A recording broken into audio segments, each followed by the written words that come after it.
To apply and use depth effect for Redmi Note 15 Pro 5G lock screen wallpapers, first of all we'll need to open settings on our device. Next step is to scroll down. Here we want to find personalization, click on it and then look for your lock screen. It should be on the left side right here, so we can click on that and go into customize.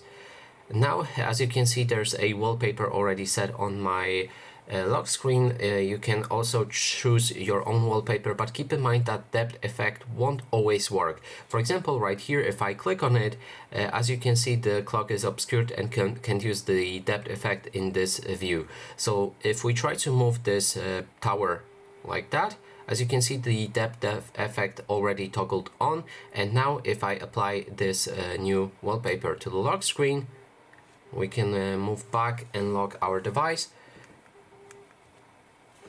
The tower from the photo, or if you chose other wallpaper, just a thing, it will overlap with the things on your interface. So for example, it just hit this widget, and it can also obscure a clock a bit, but this gives a depth effect to the photos so they look kind of 3D.